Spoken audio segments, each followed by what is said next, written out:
Welcome, bienvenido, willkommen, benvenuto et bienvenue à cette conférence internationale sur le harcèlement à l'école. I'm very happy that all of you could join us for this international conference on school bullying.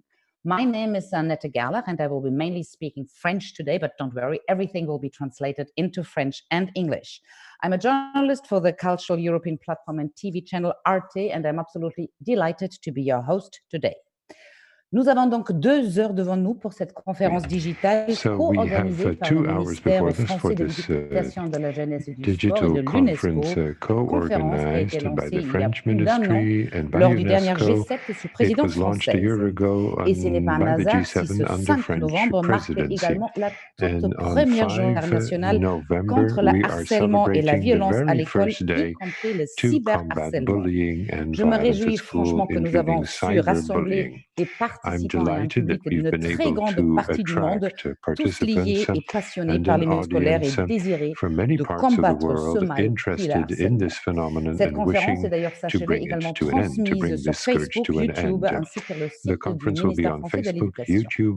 Vous allez entendre aujourd'hui un grand nombre de ministres, mais aussi des spécialistes et des élèves.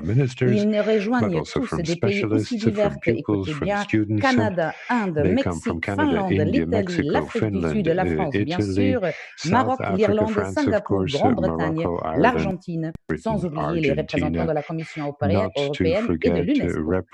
Le harcèlement au milieu scolaire, je pense que nous sommes tous d'accord, est un fléau mondial, certes vieux comme l'école, mais amplifié depuis de nombreuses années par le cyberharcèlement.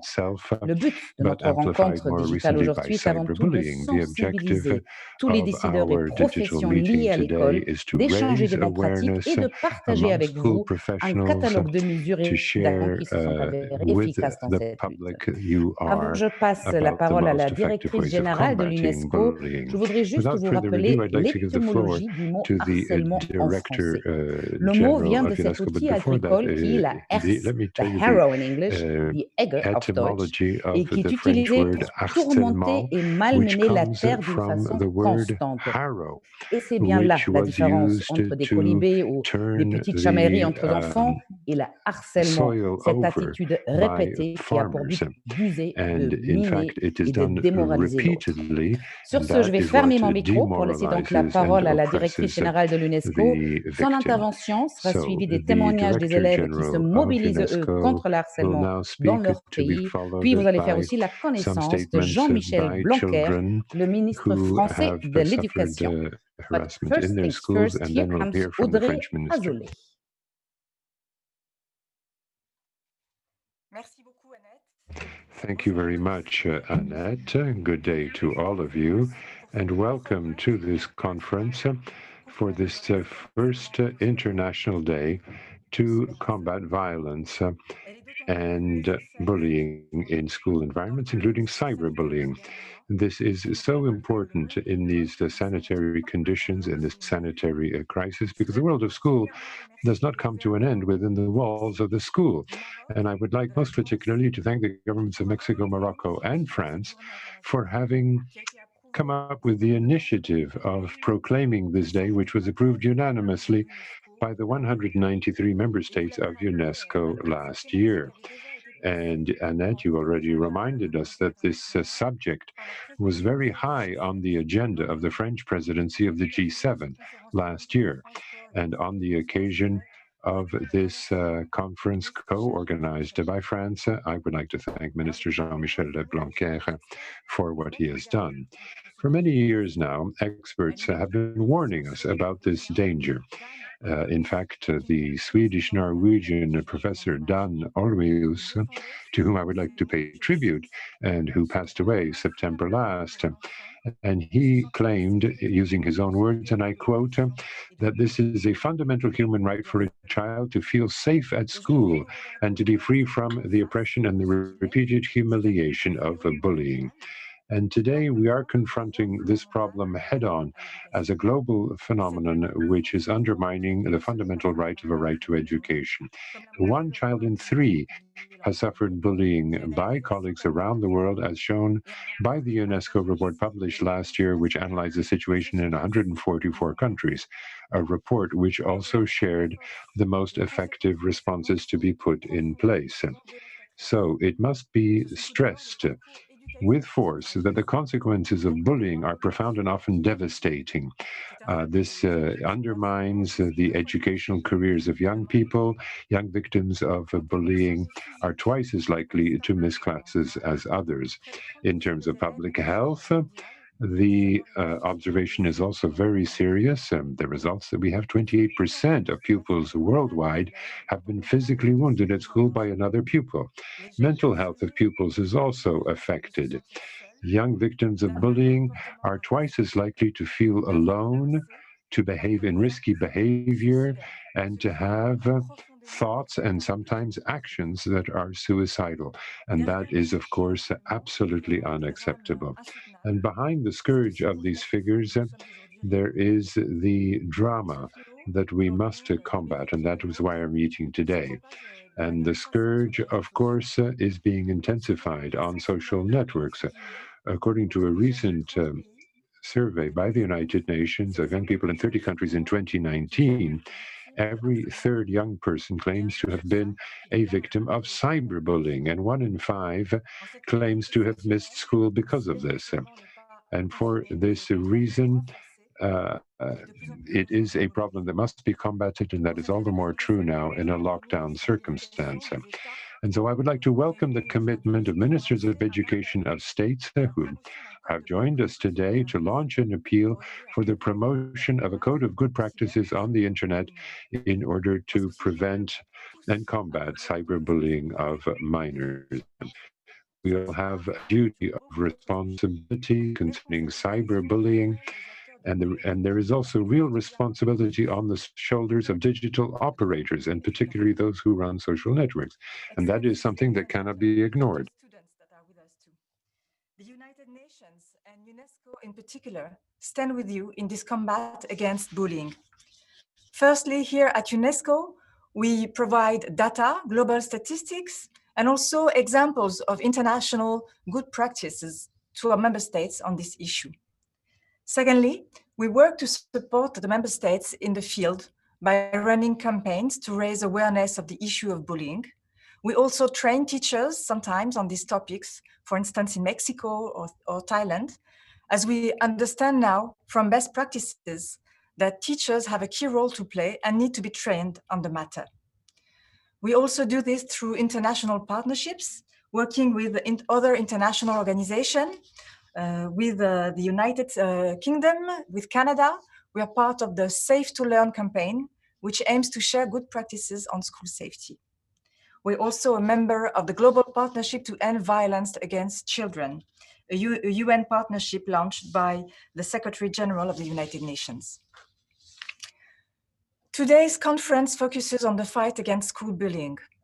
However, I don't want to conclude my introduction without mentioning the violence that deliberately targets education itself, because education is the basis, the core for emancipation of our minds.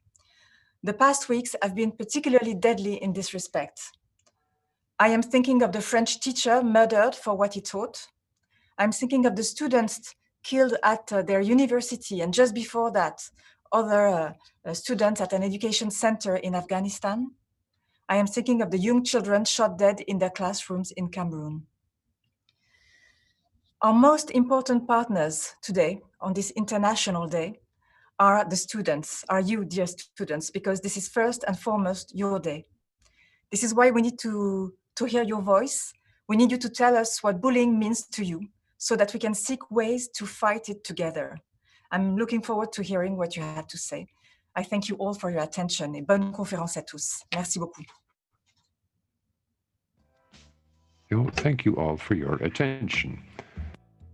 Bonjour à tous, je m'appelle Émilie Good day to all. My name is Emile Bière. I'm 16 and I live in Montreal in Quebec.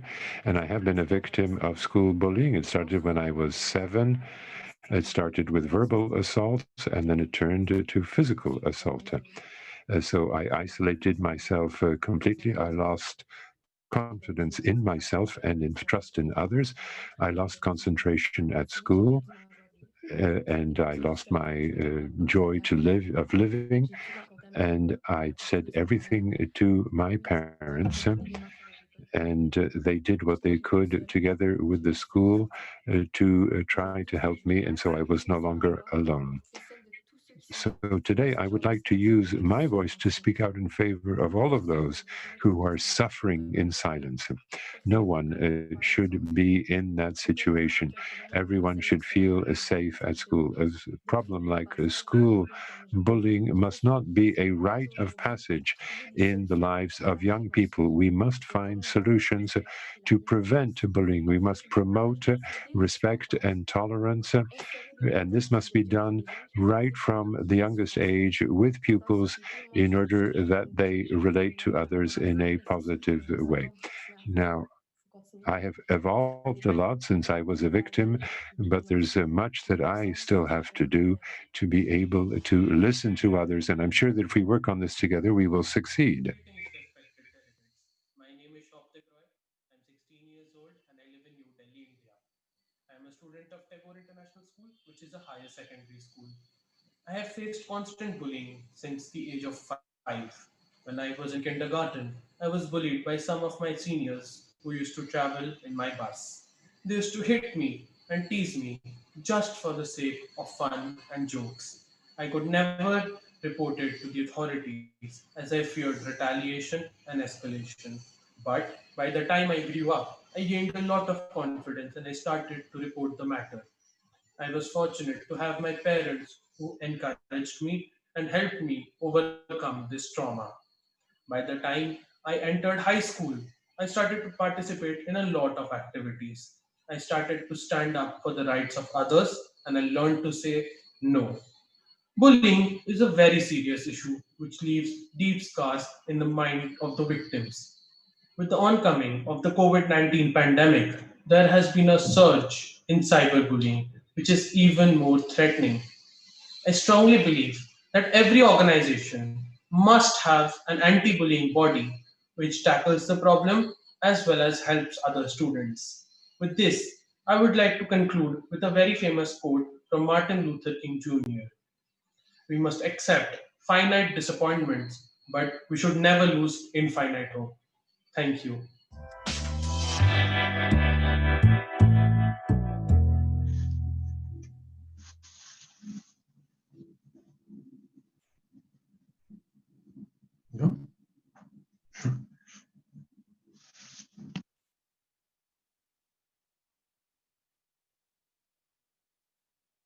Monsieur Blanquer va juste devoir allumer sa caméra et on va pouvoir aller le voir. Blanquer will just have to switch on his camera so that we can see him and then he will be able to address us.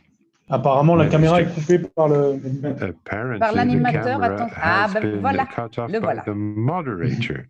Ah, it's my Là, fault. ça marche? Sorry. Yes. Am I on now? Can you see Merci. me? Hear Vous me? êtes à Yes. l'image. Yes. You may proceed. Madame la directrice générale, chère Audrey Azoulay, Director General. mesdames et messieurs les ministres, Dear Azoulay, et Madame Azoulay, Annette Gerlach, mesdames, messieurs, et chère Émilie aussi, et chère Shoptik que nous venons d'entendre. Merci d'ailleurs pour ces témoignages. Et merci à vous toutes et à vous tous d'être là pour ce moment que nous considérons comme très, très important. Cette conférence, Audrey Azoulay l'a rappelé, a lieu à un moment particulier pour la France, mais aussi pour le monde. Puisque s'agissant de la France, nous avons vécu il y a 3 mois un assassinat ignoble d'un professeur. Lorsque cet assassinat a eu lieu, c'est pas l'assassinat of a teacher that was a teacher killing not just of a French citizen, but of a French teacher. So it was an attack on knowledge itself. And that's very much in line with our subject today, because what really underpins the existence of UNESCO and those who fight for the good of education is that we believe in nonviolence. And we believe that exchanges of arguments are what count. You've heard that in the quote of Martin Luther King. And this intelligence, as we've seen in the statement by Emily, personal development can suffer greatly because of bullying. And we know the UNESCO can play a very important role in this respect. And that is why I would like warmly to thank UNESCO for having provided us with this support and allowing us to hold this conference today. Now, the role of social networks today is extremely important. It's decisive. Let's not forget that the assassination of Samuel Paty is not something that would have happened without the social networks. There was a call for violence on social networks that resulted in this extreme form of violence, the deportation of a teacher. And we're also experiencing a lockdown because of the sanitary conditions, and that results in the rate of bullying increase greatly. And we've had some initial results in combating bullying, but it's very difficult for us to combat cyberbullying. And so we must collectively to mobilize to combat cyberbullying on social networks. I'll come back to that. Now, be it in Europe, at the OECD, at UNESCO, or in France itself, we've had several meetings to try to make progress. And it is in that sense that that we need to become mobilized, as we did back in 2019 when we had the presidency of the G7. We set up this international coalition to combat school bullying. And at the time, Brigitte Macron, the wife of the president, joined us to make her contribution. At the end of this conference, you will see a video recorded message from her, which underscores how important she considers this to be. Now, this conference is possible thanks to the work of a number of countries and our political action, and really needs to concentrate on the good, the everyday good of our pupils at school. And of course, the evolution of French policy to combat bullying is very ambitious and innovative. In the last few years, we have put in place a number of experimental projects to try out new approaches, awareness raising of educational personnel, dedicated days such as this one, organizing a national competition, which we call No to Bullying. The what is called in the European Union a Safer Internet Day. So there are different angles of attack to reduce the scope of the phenomenon. So rather than describing this program at length, I will just mention the national program that we are launching today, which is set out in a clip. I didn't understand right away what had happened to me at my desk, at the cafeteria. They were all against me. In fact, the clip is subtitled in English. J'ai peur que ça ne passe pas. C'est pas parce qu'on est petit qu'on a des petits problèmes. Victime ou témoin, appelez le 3020. Et coupez.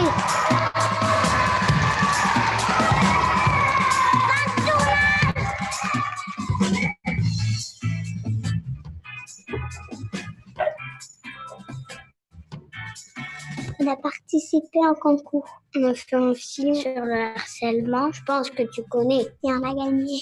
On a gagné? On a gagné. Moteur. Silence, ça tourne. Le harcèlement, c'est quand on embête quelqu'un. Lundi, on se moque de lui, il le montre du doigt. Mardi, il s'est fait mordre. Jeudi, il le griffe. Vendredi, il s'est fait pousser. Lundi, il le tape. Mardi, il l'insulte. Jeudi, il est en train de pleurer dans ses bras. Vendredi, je suis triste et je sais pas quoi faire. Je suis tout seul. J'ai peur. Et j'ai mal à la tête. Il y a un copain qui me dit que je suis grosse. Ah ouais? Et tu lui as dit quoi toi alors? Et je pense que c'est vrai parce qu'il me le dit tout le temps.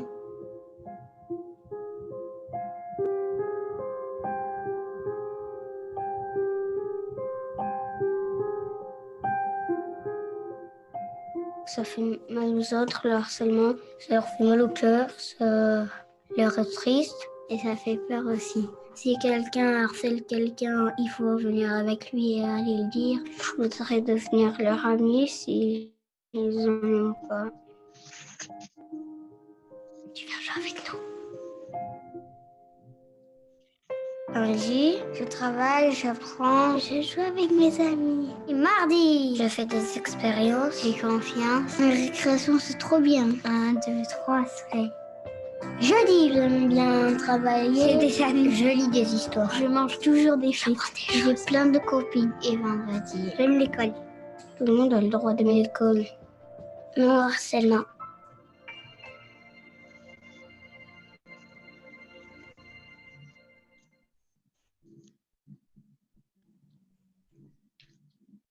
Voilà. So there you have it. So you can see this video illustrates our approach to combat bullying. That's to say, mobilize the youngest among us and get students of all ages behind this effort, because that's what we need. There are about 1,150 students that took part in this project. It's about tackling this at the root, and we have to make sure that not only young children but adults are involved, that they're aware of the need for the fight against bullying to be included in training. What we want to do is to make sure that everyone has confidence and trust in the system, and that everyone realizes we have to eradicate bullying from schools. So we are totally resolved to tackle this problem that we don't think is marginal or irrelevant. It's a big problem in schools. It's the exact opposite of what we want in training.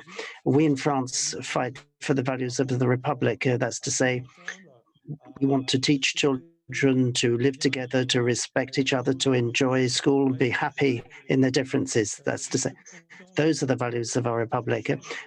So this event gives an discussion, but also sending out a signal to the world.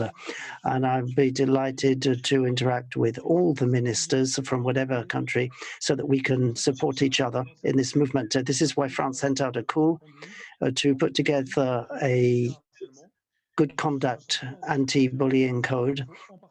I think that's one of the main takeaways from this. So we have to have we also have to be very aware of the importance of social networks. There, the situation is not good, to be honest. It shouldn't be so hard to remove offensive content about a child. We need the right algorithms for that, and that is why we have to set ourselves the highest standards for these platforms, because they are vital in today's world.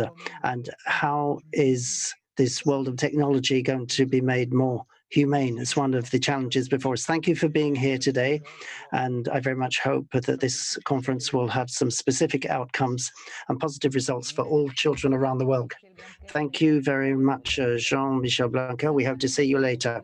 So, as you know, the 5th of November is the first International Day against bullying, violence and bullying at school, including cyberbullying. And the title is Together Against Bullying in School, because that's what you have to understand. We have to get everybody involved, all the stakeholders, so as to have an effective fight. So as you heard, it's Morocco, Mexico, and France that were behind this initiative.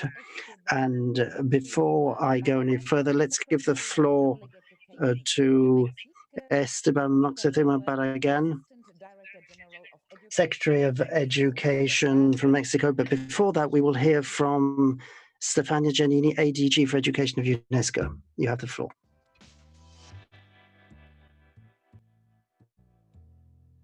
Greetings. On behalf of UNESCO, I'm so pleased that you could join with us today to celebrate the first ever UNESCO International Day Against Violence and Bullying at School, including cyberbullying. This historic day was created at the initiative of the governments of France, Mexico, and Morocco, and unanimously approved by all 193 member states at the 40th UNESCO General Conference in 2019.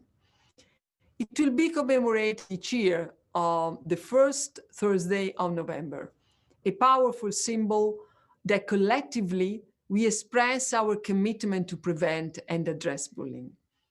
The theme for this year's International Day is Together Against Bullying in Schools. This theme serves to underscore that bullying, including cyberbullying, is the most prevalent form of school violence and infringes on children and adolescents' right to education and to health and well-being. This first ever International Day is a cause for celebration because it demonstrates the overwhelming commitment to address this serious issue, which for far too long has been neglected, unfortunately. It is also an occasion for us to share our knowledge, strengthen our collaboration and partnerships, and pledge for more investment to end school violence and bullying. Together, we can assure that schools are safe and happy places in which all learners can thrive and reach their full potential.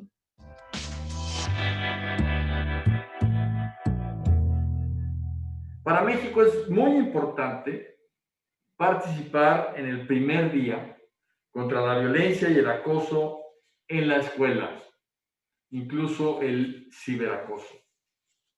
Es una oportunidad de reflexión, de compromiso y de acción ante conductas sociales inaceptables en los centros e instituciones de educación. En ellos conviven las generaciones más jóvenes de nuestros países y por tanto las más sensibles y entusiastas son el futuro de nuestras sociedades. Las escuelas, por ello, deben de ser espacios donde los educandos adquieran y practiquen un código de conducta respetuoso, pero no solo deben aprender de las lecciones, sino del ejemplo y del comportamiento de los mayores, de los maestros y de las maestras. En la escuela, las diferencias económicas, sociales y culturales no deben de ser motivo de prejuicios, discriminación o incluso violencia. La escuela está llamada a ser la herramienta más poderosa de armonización social. Celebro que este nuevo Día Internacional de la UNESCO haya sido apoyado por todos los miembros de la organización.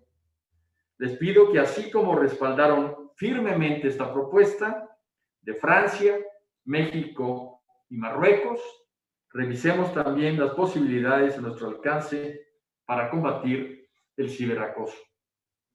Hoy es un día para hacernos mejores y para evitar cualquier tipo de violencia, de acoso o discriminación.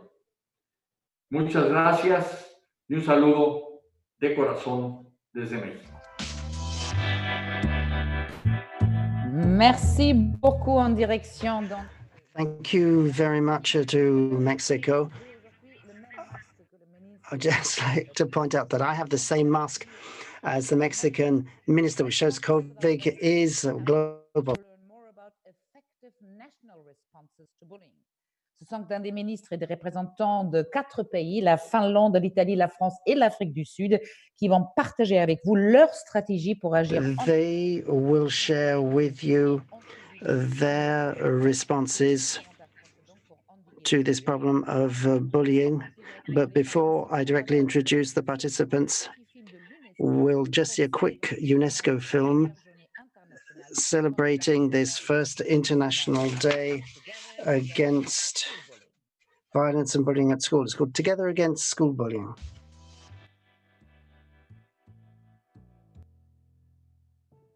Amir is 10 and attends school in the Middle East. Instead of playing sports like the other boys, he prefers acting and writing poetry. Some of the boys laugh at him, telling him he's skinny and calling him a sissy. Things get worse when one of them picks on him. Soon, everyone is picking on him. Amir's teacher tells him it's a normal part of growing up. His father tells him to grow up and be a man. Around the world, 1 out of every 3 students is bullied by their peers. In many regions, physical bullying is the most common type of bullying, with 16% of bullied children saying they have been hit, kicked, shoved around, or locked in rooms. Far away, in Europe, 13-year-old Rani is experiencing a different kind of bullying. She recently moved there from Asia with her family. It feels as if her world has been turned upside down. School is taught in a language she doesn't understand, and she hasn't made any friends. Things can't get any worse until someone posts a hurtful text about her on social media, telling her to go back to her own country. The cyberbullying gets worse. Ethnicity, nationality, or color is the second most common reason for bullying.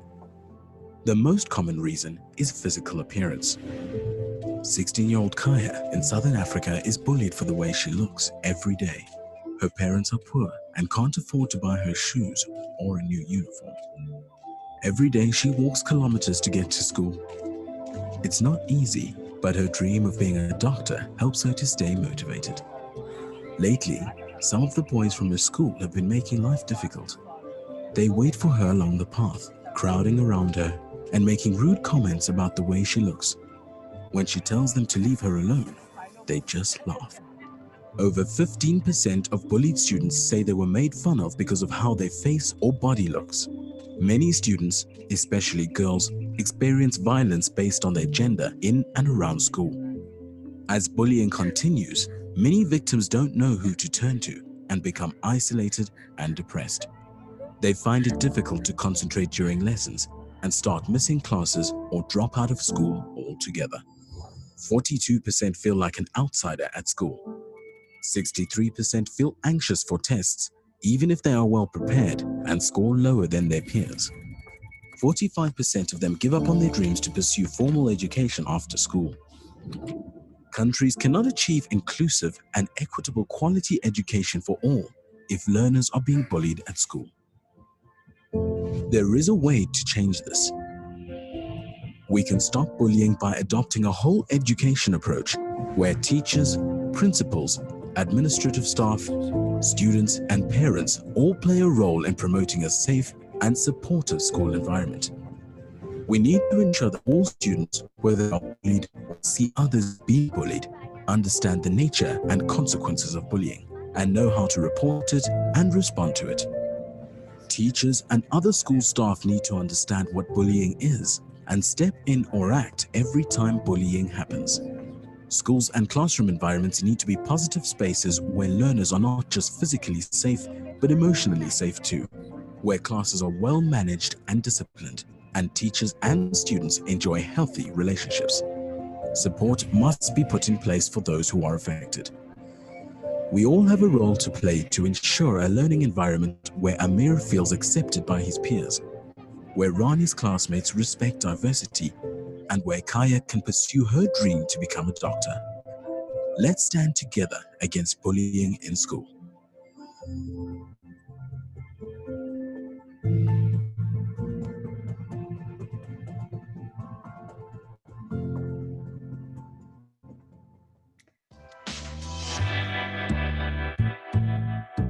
Stop bullying. This was a clear message from this UNESCO film. So, quels sont donc les clés que la So what are the key drivers for Finland, Italy, France, and South Africa? What have they identified in order to devise their anti-bullying campaigns? Let's start with Northern Europe, part of the country that is famous for its excellent PISA results, which compares the national and global education systems. So it's my pleasure to introduce to you the Minister of Education of Finland, Ms. Li Andersson. Finland is mentioned as a role model in the response to bullying and definitely as a pioneer, particularly with bystanders programs like Kiva, programs rolled over all your primary schools in Finland and adapted also in many other countries. What is the recipe? What are the key principles for Finland's success in implementing an anti-bullying program nationwide? It's up to you, Ms. Anderson. Thank you very much, and thank you for the possibility to participate in this very important event. In Finland, we've had an extensive societal debate on how to tackle school bullying and violence in schools that has been going on for many years now. Our efforts here have been successful in many ways when we look at data around school bullying. But as we know, bullying is a complex social phenomena, and we definitely need to continue our efforts and also make sure that efforts against school bullying is a normal part of the everyday practices of every school in Finland. Our central issue in preventing bullying and violence is that education providers and schools are obliged to ensure a safe learning environment for all students.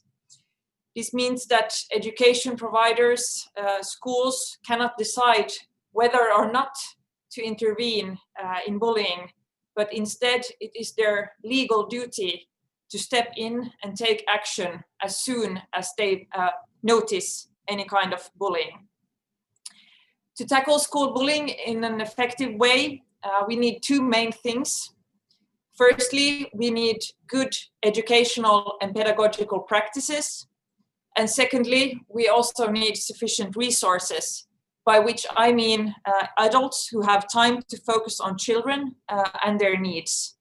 So it's very important to make sure that the schools have enough human resources to identify and intervene effectively as soon as disruptive behavior is identified. We've also, as been mentioned, have good experiences from the KIVA program, which is an anti-bullying program that was developed in the University of Turku with funding from the Ministry of Education and Culture. It's an evidence-based program, which means that the effectiveness of the KIVA program has been proven scientifically, and it offers a wide range of tools and materials for schools, for teachers to tackle bullying. And it has been developed by experts who have been studying the phenomena of bullying and its mechanisms for decades. No other bullying program has been studied as rigorously as the KIVA program has, both before and after the nationwide implementation. And the program has been shown to reduce both self and peer-reported bullying and victimization in a significant way. As we know, bullying is a group phenomenon, and thus the principal aim of the program is to prevent bullying before it even happens. By influencing group norms and building capacity to behave in a constructive manner in social interaction, children are encouraged to take responsibility for not supporting the bully, but their vulnerable peers. In addition to being preventive, KIVA is also interventive with clear guidelines on how to tackle bullying when it does take place. The KIVA program has proved to be an effective tool against bullying in Finland, but also outside of Finland. And as said, it's based on decades of research and based on what you could call three main elements: prevention, intervention, and monitoring the preventive actions, such as the KIVA curriculum, which are directed at all students and focused on preventing bullying. Of course, we are also continuing with different types of action, and this governmental term, we will also draw up an action plan to address bullying at school and to ensure safe schooling for all children and young people, which will include new actions implemented by this government. And we're also constructing this program in cooperation with different ministries, such as the Ministry of Interior and the Ministry of Social and Healthcare, thus showing that the government is working on a broad approach to ensure the safety and the well-being of all learners in all schools in Finland. Thank you. Thank you so much for this great inside look of your politics in Finland. I'm turning right now to Mr. Lucia Azzolina, the Italian Minister of Public Education. Because like Finland, Italy is also a kind of success story, but in a different way, because Italy actually adapted anti-bully programs that were developed in other countries, like the Finlandish Kiva program. What I would like to know is how you have to manage to encourage most schools to use these methods, since as much as I understood, it is not like in Finland, a legal duty, but it's absolutely free for every school to choose to participate in a program like this or not. Thanks very much. It's up to you, Lucia Azzolina. Good morning, everyone. First of all, I would like to thank Jean-Michel Blanquer and Audrey Azoulay for organizing this international conference, which allows an exchange of views at political level and with all the important stakeholders on the theme of school building. This first International Day Against Violence and Bullying at School gives a great opportunity to foster awareness and mobilization on this serious phenomenon. As highlighted in 2018 UNESCO report on school bullying, we must protect our students implementing effective anti-bullying programs, thus preventing its negative outcomes. This is in line with international human rights law, in particular the Convention on the Rights of the Child. We must teach our children and teenagers that they have the right to learn and develop in safe and healthy school environments, and we must also promote our values, in particular the respect for every human being.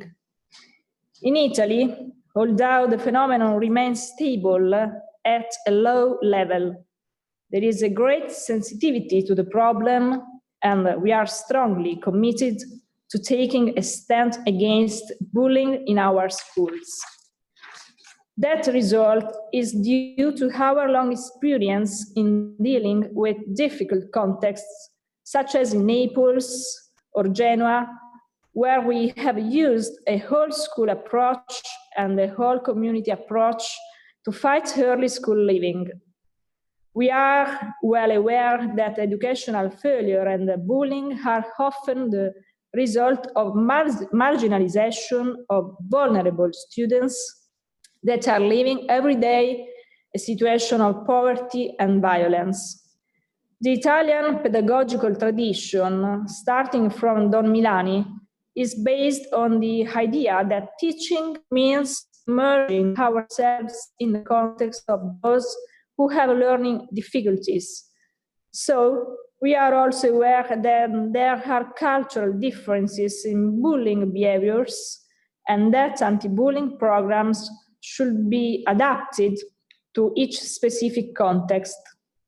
It is not a coincidence if in Italy we have adopted programs based on the whole school approach, such as the Kiva program or on peer involvement as the No Trap initiative. These approaches are fully in line with our vision that we can fight educational poverty and prevent bullying both through the involvement of students' parents, teachers, and the wider community, or working at peers level. With that in mind, over the last years, we have implemented policies aiming at providing a regulatory framework supporting schools in creating safe and positive environments where the reduction of bullying derives from a proactive involvement of the local communities.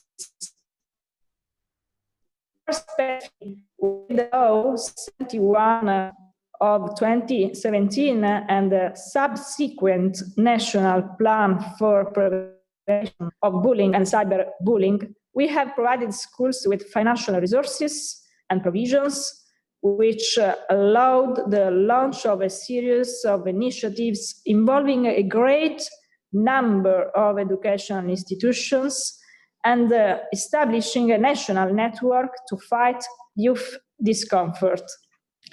More concretely, we have decided to make available to schools, free of charge, also the Finnish Kiva program, that had proved to be one of the most successful models in reducing bullying, and that seemed particularly suited with some adjustments to the Italian context.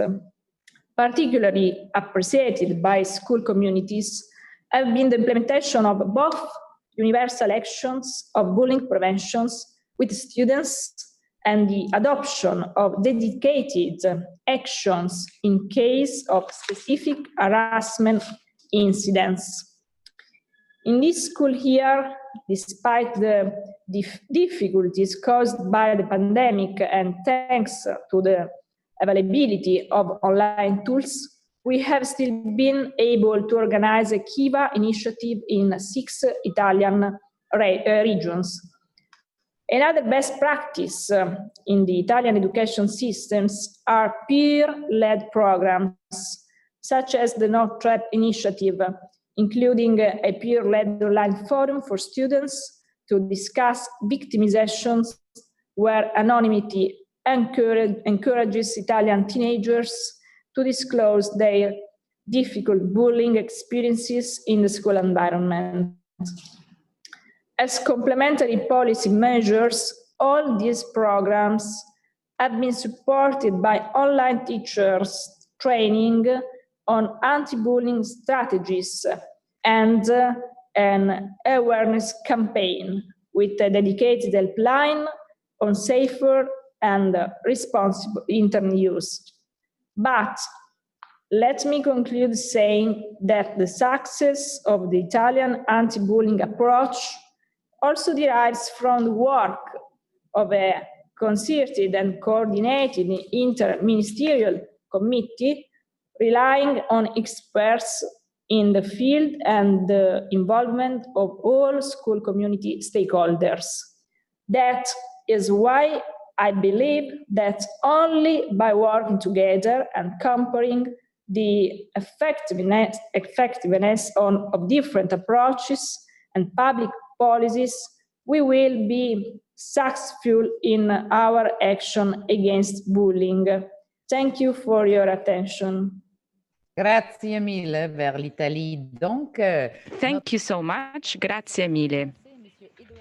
We are now going to listen to Mr. Edouard Jeffrey, Director General for School Education at the Ministry of Education. Mr. Jeffrey, could you tell us more about the measures that were taken by the ministry over the past few years? And could you tell us more about the program which was implemented in 6 different schools in France, No to Bullying?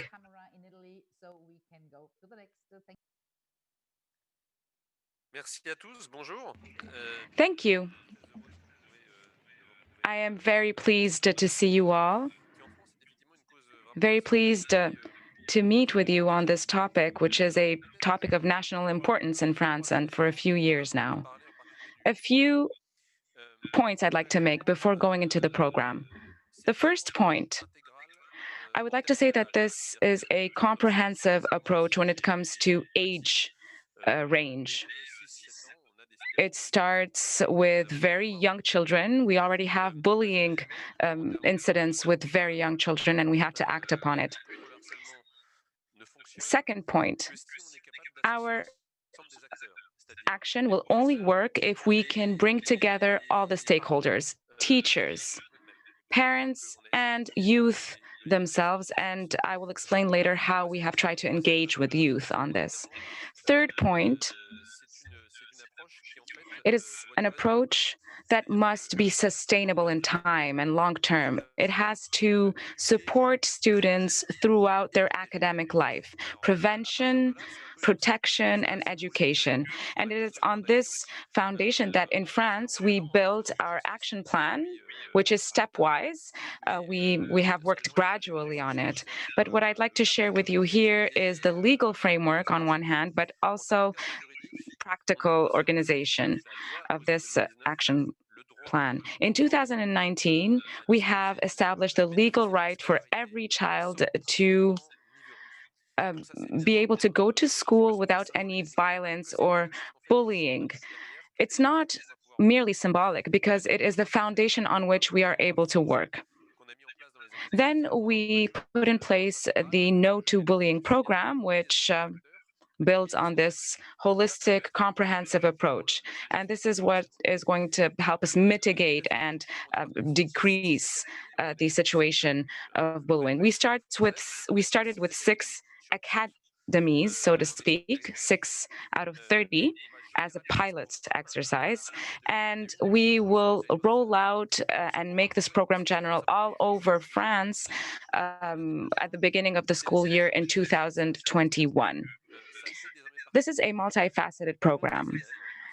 First of all, what is important to know is that it is now part and parcel of school curriculum. There will be a time during which, in the school curriculum, they will hear about this topic, why it is not tolerated, not acceptable to bully a schoolmate simply because they are different. On the contrary, they must respect these differences. So this is the first aspect in terms of teaching and learning. The second aspect is listening. No child should be left alone in a situation of bullying, and bystanders neither. So whether you are a target or a bystander, there are hotlines in France that you can call. You can call for help. You can talk to someone, whether you are a victim or a bystander. There are 2 hotlines because one of them is about bullying in general, and the second one is dedicated to cyber bullying specifically. Cyberbullying is a very specific situation, and it calls for a specific response. And that's why, for example, for this hotline, students and youth can call at later times of the day, for example. Thirdly, involving youth, engaging with youth. They have to become the champions of the fight against bullying. In all these schools, we have these champions, advocates against bullying. During classes or during recess time, they are going to act as mediators and truly convey this message and say why it is not acceptable to bully someone. Lastly, we have the dimension of preventing, listening to students, and so on and so forth. And this is where families come in. We have built a kit for families to help them detect these situations when they occur, but also help youth speak up when they see something or experience something that has instilled fear in them. And every year we will have a competition with a video. Our minister, Jean-Michel Blanquer, showed this video earlier on, and it is a video that is made by the youth for the youth. Of course, this is possible only if the involved adults are trained, and all staff and all teams must be trained. And we have already seen positive results because we have already seen the numbers decrease. Thank you very much for your attention. Thank you so much. Thank you for this presentation. We are somewhat late.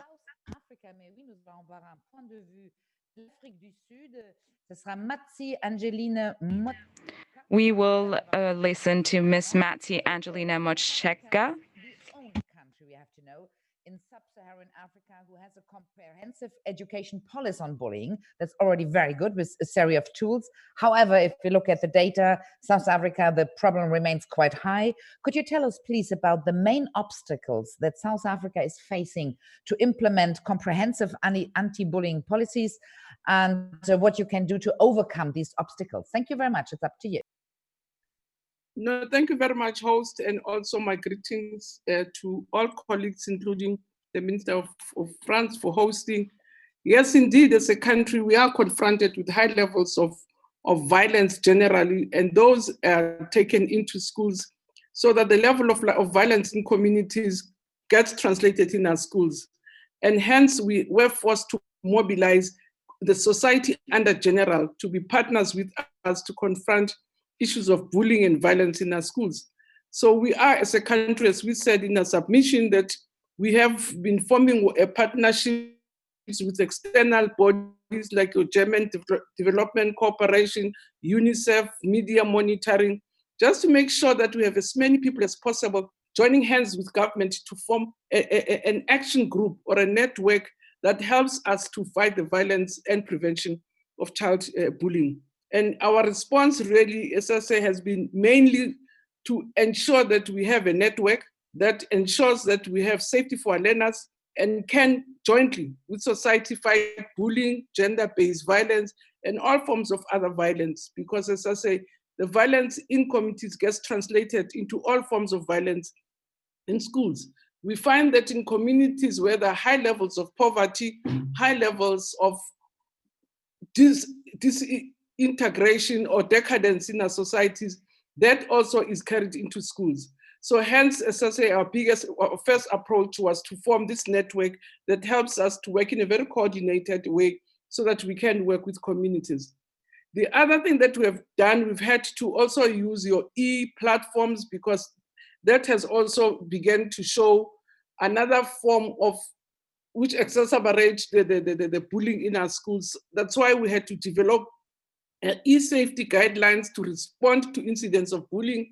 We have developed a tool really and guidelines and trained teachers on the prevention and management of bullying, including cyberbullying and homophobic bullying, because that was also another issue. As you had seen in the tape around people with different sexual orientation, people who look different, also in a country where racism also is a problem. So we do encounter areas of racial bullying, also where there's supposed to be integration.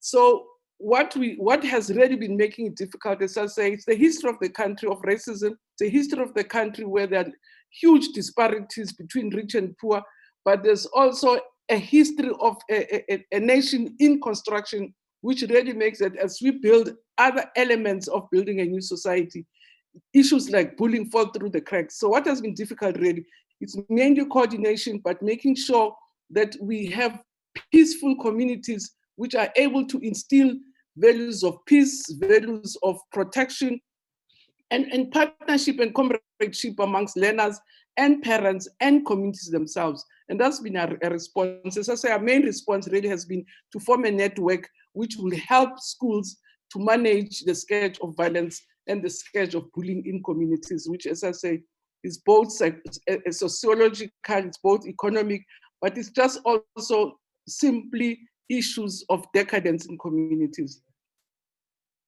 Thank you very much. Thank you so much for giving some insight from this very specific problematic in South Africa, as you say, a country with racist history. Un facteur clé, soyons clairs aussi, pour...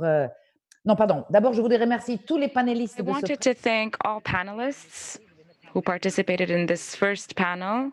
I am going to speed up my pace. I wanted to thank South Africa, and I'll ask you to switch off your camera, please. So, of course, the main tool is to break the silence. And so I wanted you to meet Mr. Said Amzazi, Minister of Education of Morocco, one of the 3 countries who launched this initiative. I wanted to show you a short film from UNESCO, Stop Bullying, People Speak Out.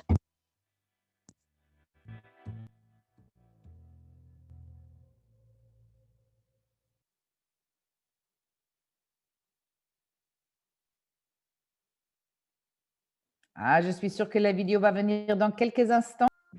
I'm sure we'll have the video up in just a few moments. My name is Monica Mlauzi. I'm age 16. I'm a Zambian and I'm in grade 9. I've been bullied by my classmates in the community because I'm pregnant. Et j'ai été confrontée à un moment de ma scolarité au harcèlement homophobe plus particulièrement. When I was in elementary school, first grade, because I looked boyish, when walking to the ladies' room, I was stopped by a teacher. I was just too timid to explain I am no boy. From then on, I got constant mocks and laughed at till I finished elementary school. My first experience on bullying is that when I was in grade 5, some girls always teased me and always took my food. Pues había un compañero pues, pobre, una forma de decirlo. Tenía pocos recursos económicos y pues mis otros compañeros se creían superiores solamente por tener pues más posibilidades según ellos.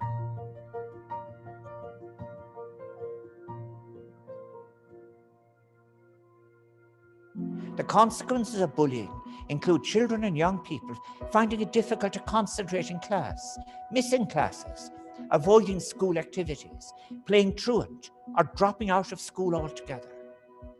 The experience of being bullied has a demonstrable adverse impact on academic achievement and intellectual and personal development, as well as future education and employment prospects. J'étais en CE2 et une bande de filles en avait après moi. Elles me détestaient. Elles me répétaient sans cesse que j'étais nulle, que j'étais bête, que j'étais moche. Et j'ai fini par y croire.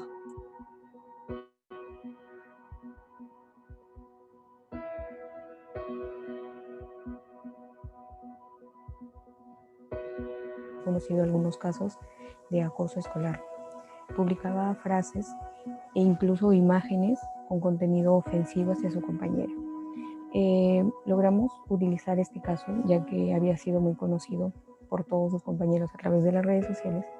Logramos utilizarlo como base para orientarlos en base al respeto. My daughter was a victim of bullying because she was pregnant. She received bullying from friends at school.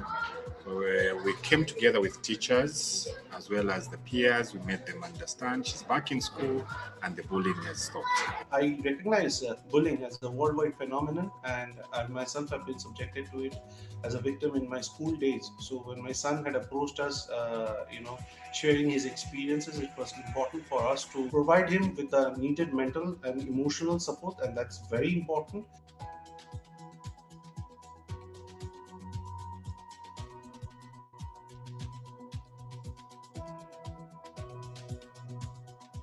We need to empower our students to fight against this menace. Every institution needs to set up societies or committees which can help students in case they face any issue. We all wanted to take action. So we formed a school club called Bully Busters. With many other students. Where we don't have to be the same. And because we're many, our voices were heard. Speak up. Be yourself. It makes a difference. La méthode PICAS, méthode de la préoccupation partagée, est une méthode où l'élève est amené lui-même à trouver des suggestions afin d'aider l'élève victime. On le responsabilise sans le juger. C'est le no blame, no shame. We want to have teacher counselors who are able to handle bullying issues. We are saying, do not allow teasing, do not allow bullying.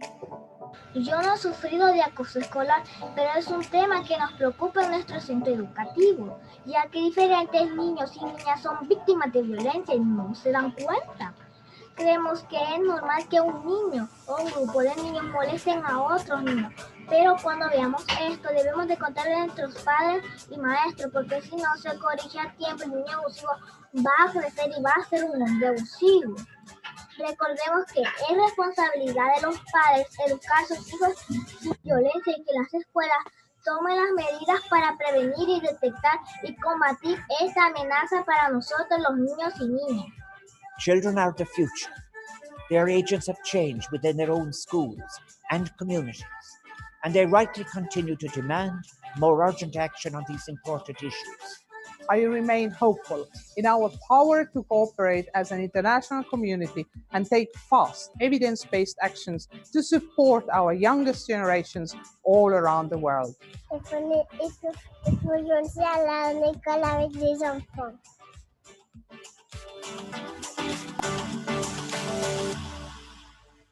What a wonderful video. This really shows that the program is a worldwide one, but that we can fight together. So let's move on to panel number 2, key operational recommendations to tackle school bullying effectively. Donc cette fois-ci, nous allons surtout entendre des spécialistes qui se penchent souvent pendant des années vers des... Now we're going to hear some specialists who have worked for years. There's a lot of upstream work to organize such a major worldwide conference that you're following in direct. We have 50 worldwide experts who participated. That was all run by the steering committee set up by UNESCO and the French Ministry of Education, Youth and Sport. So we'll have France, Chile, Austria participating in this second panel, as well as a representative of the European Commission. But let me turn immediately to the chairperson of the French Society, Dr. Nicole Catili Moravi. Thank you very much for having found the time to join us.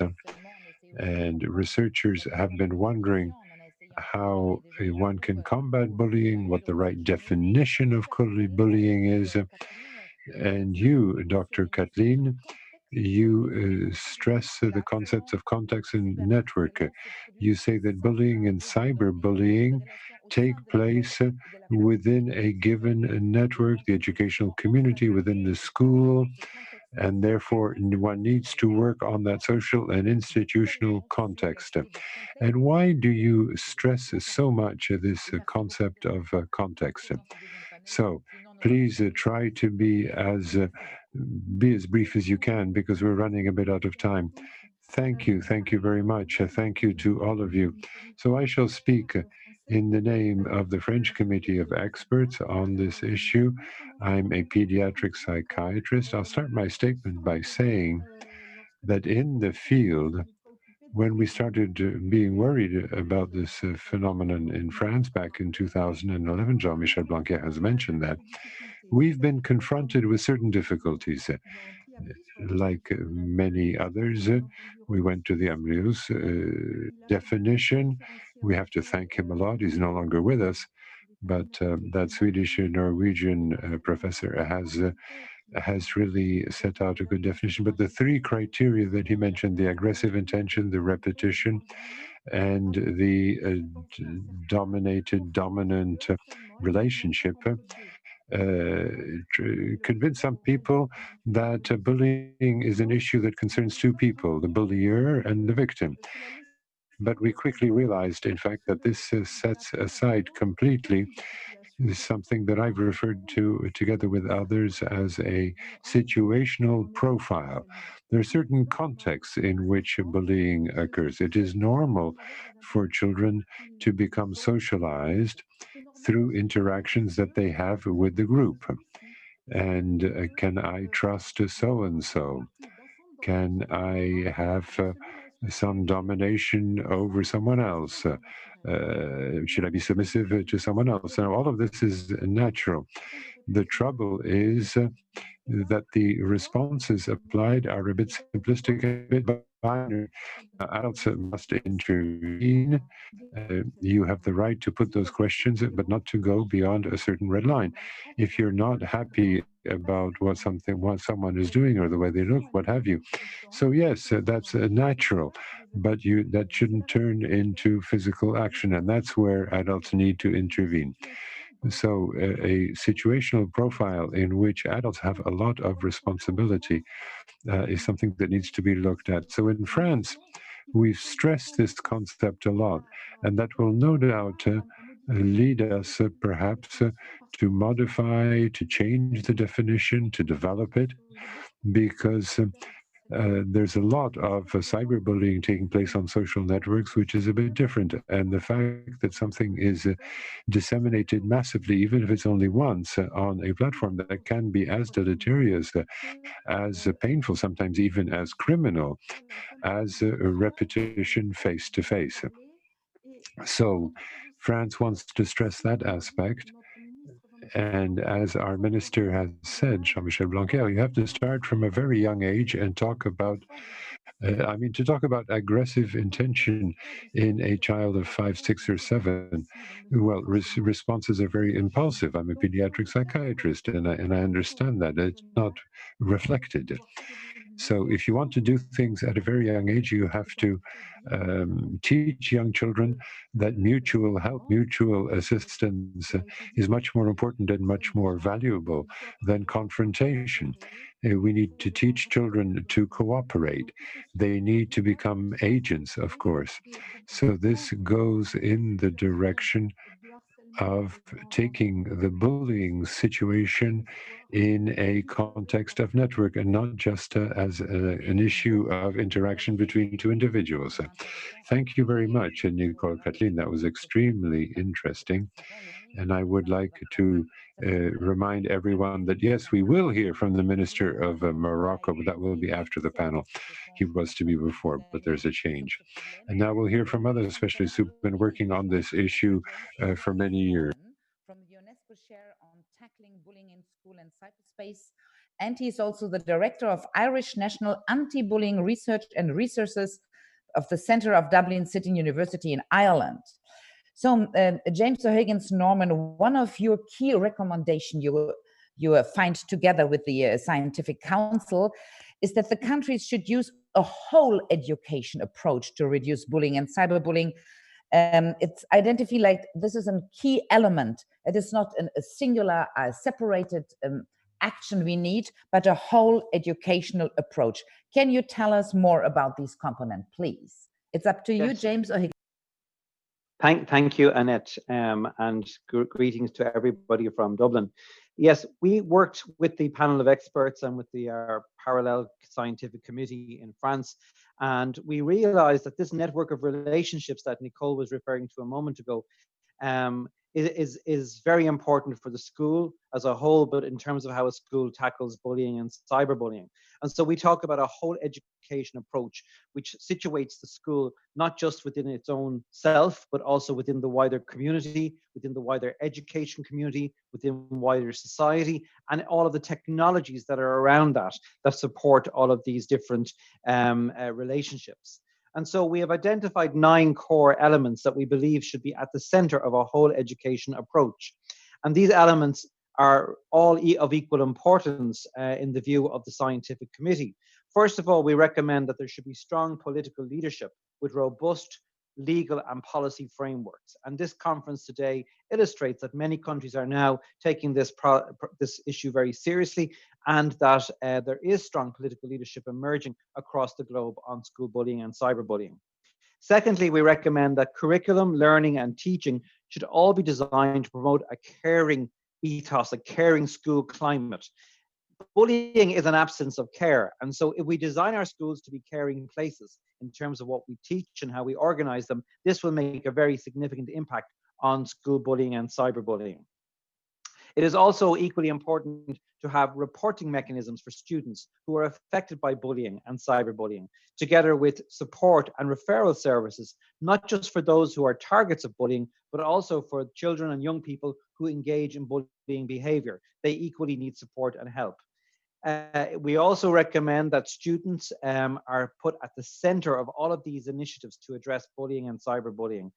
Students have agency, students have rights, and all of these rights are enshrined in the UN Convention and other important documents. And we should not be organizing and trying to address bullying unless we are talking to and listening to those who are affected by it most of all.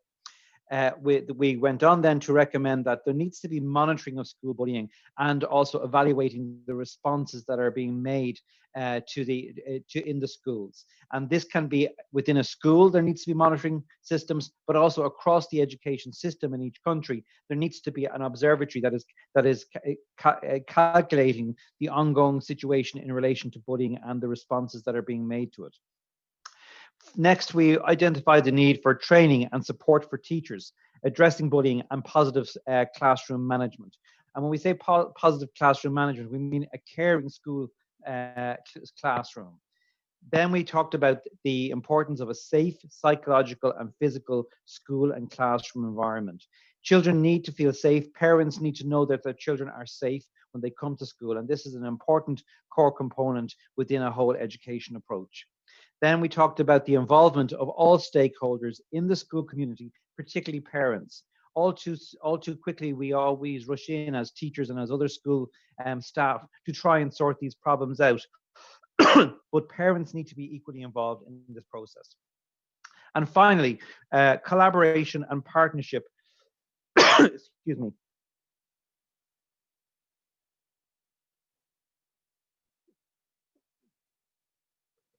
Collaboration and partnership between the education sector and a wide range of other partners in government, NGOs, academia, and digital platforms will be required if we are to have a whole education approach to school bullying. Thank you so much. And I'm so sorry for your coughing. I hope you will feel better. Thank you so much. And I felt that you rushed a little bit. Thanks so much, because we need this for the time. Just to let know everybody here who is listening to us today, you can find all these 9 recommendations on a wonderful document who is available since today on the page of the French National Ministry of Education. So don't worry, you don't have to write it down. You will find all of this sur le site de l'UNESCO et du ministre français de l'Éducation. It's available on the UNESCO site and on the site also of the French Ministry of Education. Thank you for switching off your camera in Dublin. We'll move on now to Professor Christian Berger from the Université Pontificate Catholique du Chili. Yes, we have someone from Chile, as I said, is the outside. Educational approach is to ensure the school environment is safe and supportive. Please, Professor Berger, can you tell us more what specific strategies and action should be taken to ensure this part of the recommendation? Thank you so much. Yeah, thanks, Annette, and thanks everyone for this opportunity. Well, bullying is possible in contexts where individuals feel unsafe, isolated, and imply fear and distrust for them. So by contrast, the evidence is clear in showing that contexts that enhance a sense of belonging, that are supportive and establish interpersonal relationships based on respect and care, decrease the probability of bullying to happen and increase nurturing and caring experiences. So at least 2 actions at 2 different levels should be taken consistently with a whole education approach that James was presenting. First, school principals and boards should display a democratic leadership by being inclusive, receptive, and respectful to different perspectives. A democratic leadership includes the recognition of all actors of the educational system as significant and the consideration of their perspectives and suggestions. It also implies establishing as a community clear rules and structure. At the classroom level, teachers should also use democratic teaching styles and classroom management, therefore creating safe environments, fostering positive relationships between students and also between themselves with all the members of the school community. So all respectful and caring relationships should be modeled at all levels of the school ecology. Bullying is not a student's problem. Bullying is a relational phenomenon that includes the whole educational system. And therefore, schools should assure that they provide instances and resources such as qualified teachers and staff that can embrace students and be emotionally available for them. Thank you so much. This is so interesting, Professor Berger. Maybe some very specific examples can you give us from your Chile school and environment, how you can implement this? Sure. So as an example, we recently carried out a study focusing on homophobic bullying, that is the use of sexual orientation as a motive for discriminating others, right? And in this study, we focus on factors that would increase the likelihood of homophobic bullying situations to be reported by the students. And the logic here is that recognizing and reporting bullying is a very relevant step to address it. In our study, we found that when students perceive the existence of clear and explicit anti-bullying policies, they are more likely to report bullying situations. Interestingly, this effect was explained by the role of teachers and staff who in these schools made less homophobic remarks themselves and were more likely to intervene, therefore building trust in their students. So these findings underscore the need for schools to have explicit policies against bullying. And in the same line, teachers and school staff should censor immediately any form of discrimination or abuse and be very conscious about their comments and behaviors. Creating trustful and respectful relationships should be a central goal in any educational context. Thank you so much for this point of view and this very interesting things we could learn from Chile. And I'm happy to know that's already the day in Chile too and not the night. Thank you so much. So we will jump to another part of the world. We go to Australia this time to meet Dr. Soko Yoneyama. She is Senior Lecturer in Asian Studies, University of Adelaide in Australia. but she also conducted extensive researches on bullying in Japan, her home country. So very welcome to you, Dr. Yoneyama. Teachers, we heard this already a little bit, are also key in this important fight against school bullying. What specific strategies and actions should be taken into consideration to push up the role of teachers to the full play to prevent and address school bullying? Please, the word is to Dr. Soko Yoneyama. And please. Thank you very much, Annette. Thank you very much, Annette, and konnichiwa from Japan. Let me talk about Japan first. Japan has an excellent bullying prevention law, but it has not been very effective because most teachers are simply too busy to notice or handle bullying. Their working hours are 40% longer than the international average. So teacher support needs to include measures to reduce their workload. So the Japanese example shows that the whole education approach, teacher training and support must be looked at in the broader context of their work conditions. So this is my first point. My second point is that to prevent bullying, it is crucial to train teachers so that they can promote student-centered learning and teaching and create a caring classroom climate. For instance, train them how to use student-centered activities, which help students build confidence and self-esteem, which in turn helps create a more inclusive class environment that deters bullying. My third point is that to address bullying, it is essential to train and support teachers so that they can recognize it and intervene when bullying occurs. For that purpose, pre- and in-service training focused on bullying is important so that teachers have practical knowledge about how to recognize bullying and how to deal with it with reference to existing policy frameworks and guidelines. This could, for instance, include role plays of specific cases, plus information about whom to talk to first within the school, what questions to ask to whom, and how to communicate with guardians. A clearly established support system for teachers who have noticed bullying is also essential so that they don't feel isolated.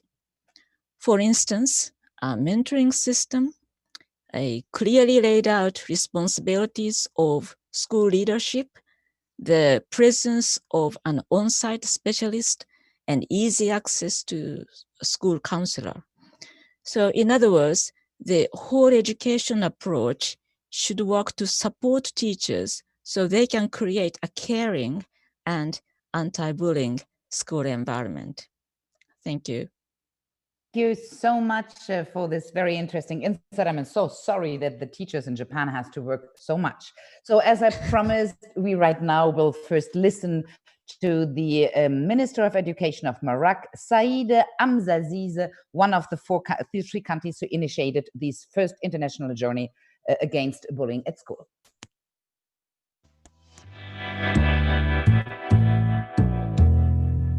Mesdames et messieurs, honorable assistance. Ladies and gentlemen, following the instructions of our king, the Kingdom of Morocco attaches key importance to fighting bullying in all its forms. Similarly, the National Observatory of the Rights of Children under Her Highness the Princess Almeria has a responsibility for monitoring and implementing the United Nations Convention on Children's Rights. Our ministry, drawing on the results and diagnosis carried out with UNESCO in 2012, has brought in a strategy including fighting violence at school. And as part of this implementation, the framework law in education and a number of action programs have come to light. For example, there's the National Observatory for Fighting Violence at School, made up of representatives of different ministerial departments and civil society. we have set up listening posts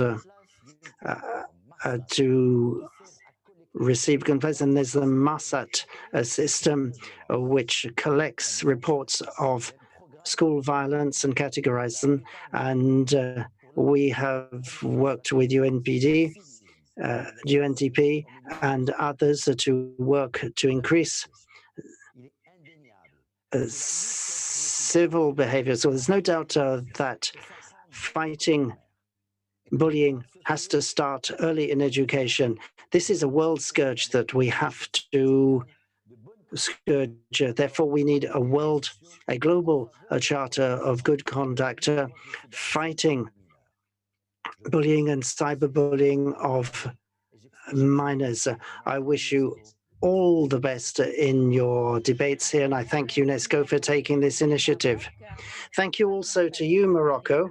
We now can move on to our third puzzle. So before that, we have Henrietta Fore, Executive Director of UNICEF, who will be talking on behalf of the Global Safe to Learn campaign to end violence in schools. And then we will have the third panel.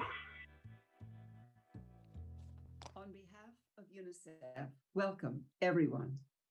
This is an important meeting on an important subject. Every child deserves to be safe to learn, no matter where they are or how they learn. No child should ever feel a sense of dread when they arrive at school or a temporary learning space, or when they join their virtual classrooms. The Safe to Learn initiative is all about coming together to end violence in and through schools and other learning environments. And it unites key partners in education, health, child protection, and violence prevention to develop solutions to what is truly a global problem. Today is the first International Day Against Violence and Bullying at School, including cyberbullying. It shines a light on what is one of the most common forms of violence against children in school and in cyberspace, especially now when COVID-19 has closed schools and moved learning online or to other media. Whether in the schoolyard, online, or elsewhere, bullying can have serious and long-lasting impact on children's lives. It can lead to emotional and mental and physical health problems, and it can affect children's learning outcomes. Bullying is rooted in the same power and social dynamics as other forms of violence against children: poverty, gender inequalities, discrimination, exclusion. But we also know how to address it and even prevent it from happening in the first place. More broadly, the pandemic has provided a unique opportunity to reimagine these programs for the future. As schools begin to reopen, UNICEF and other organizations involved in the Safe to Learn Coalition urge all governments to endorse the Safe to Learn Call to Action, a practical five-point framework to end violence in schools. And we call on governments and the private sector to join forces to increase investments and develop innovations to prevent and respond to all forms of violence in schools and online. Every child deserves every chance to learn, thrive, and pursue their dreams. As ministers, governments, experts, NGOs, and UN agencies, let's join forces to bring this vision to life. Let's use this extraordinary moment in history to reimagine safer schools free of violence and bullying. So thank you, and have a great meeting.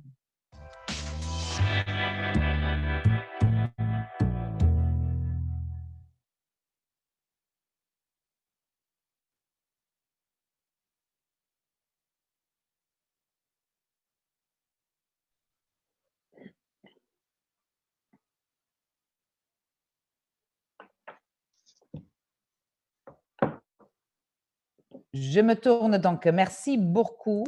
Thank you very much. So now we move on to our third and last panel, how to tackle cyberbullying more effectively. This time we have Canada, Singapore, United Kingdom, Argentina, and the European Commission. We will be hearing their viewpoints, and doubtless they will give us greater insight into this. So let me go first to Canada. Mr. Jean-François Roberge, Minister of Education of Quebec, qui représente également.